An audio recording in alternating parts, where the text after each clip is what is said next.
Welcome to the deep dive. Have you ever wondered about, well, deeper ways of knowing, maybe paths that seem a bit mysterious? Today we're plunging into a really fascinating one. Carlos Castaneda's Las Enseñanzas de Don Juan, una forma yaqui de conocimiento. Came out in '68, started as his anthropology thesis. It claims to document his 5 years from 1960 to '65, apprenticing with the Yaqui sorcerer, Don Juan Matas, down in Sonora, Mexico. Yeah, and look, we should say right off the bat, this book is controversial, hugely so. For decades, people have argued, is it real? Is it anthropology? Or is it, a brilliant piece of fiction? For this deep dive, we're actually going to sidestep that whole debate. Our aim is just to explore the ideas in the book, impartially, because they're powerful ideas, regardless. Okay, let's get into it then, because Castaneda talks about entering what he called non-ordinary states of reality, and he links these states, these altered perceptions, to using 3 specific plans. It all kicks off when Castaneda asks Don Juan pretty directly to teach him about peyote. Don Juan calls it mezcalito. Right, but Don Juan doesn't just say sure. He immediately sets a condition. Castaneda needs clarity of mind and purpose. It's serious business from the get-go. No casual experimenting here. Not at all. And what's really interesting, even before they get to the peyote itself, Don Juan introduces this practical, almost energetic idea. He teaches Castaneda to find his sight, a specific spot in a physical place that gives you strength, and to avoid the enemy, a spot that weakens you. So like tuning into the energy of a place. Exactly. It grounds the whole experience. And mescalito for Don Juan isn't just a drug, it's a protector, a teacher. It demands respect, real intention. And Castaneda's first experience, though it's intense, overwhelming, sounds like. He actually wanted to quit because it's so far from ordinary reality. But Don Juan saw it differently. He apparently saw Mescalito playing with Castaneda, which he took as a good sign. Acceptance, maybe. Right. So after that initial hurdle, Don Juan starts talking about something else. The ally. An ally being. What, like a power source? Sort of. A non-human power, something that can help, advise, give strength. And he mentions 2 specific ones derived from plants. Hierba del diablo, which is datura. Datura inoxia, yeah. And el unito, a type of psilocybe mushroom. Okay, so 2 potential allies. Are they equal in Don Juan's eyes? Not at all. And this is a really key distinction he makes. He's quite wary of hierba del diablo. He says it malogra a los hombres, basically. It spoils men. It gives power demasiado pronto sin fortificar sus corazones. Too quickly, without strengthening their hearts. Exactly. Makes them dominant and capricious.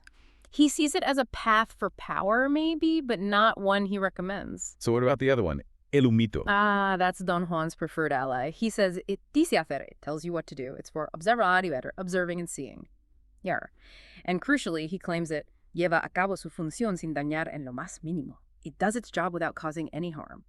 Though, he adds, preparing it is dangerous, and you need to be a strong man to handle its effects. It's not easy, just less corrupting, maybe. It really sounds like a warning against chasing power without wisdom. And this seems to lead into Don Juan's broader philosophy, right? About becoming a man of knowledge. Yes. A man of knowledge is someone who, in Don Juan's words, ha seguido de verdad las penurias de aprender.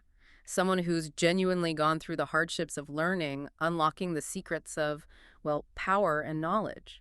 And part of that hardship involves facing enemies. That's right. He talks about 4 natural enemies that anyone on this path must overcome. They are fear, clarity, power, and old age. Interesting that clarity and power are listed as enemies. You'd think those are goals. Well, yes, but according to Don Juan, they can become traps. Clarity can make you rigid, stop you from questioning. Power can corrupt, obviously. They need to be mastered, not just attained. They're internal struggles, you see. That makes sense. It leads to maybe the most powerful piece of advice in the book, for me anyway. It's when Don Juan tells Castaneda the hierba del diablo isn't his path. And he asks him this fundamental question, ¿Tiene corazón este camino? Yes. Does this path have heart? That's really the core of it. What does that mean exactly in his view? Well, he explains it quite poetically. He says, todos los caminos son lo mismo, no llevan a ninguna parte. All paths are the same, they lead nowhere. Essentially, they all end. Son caminos que van por el matorral, pero uno tiene corazón y el otro no.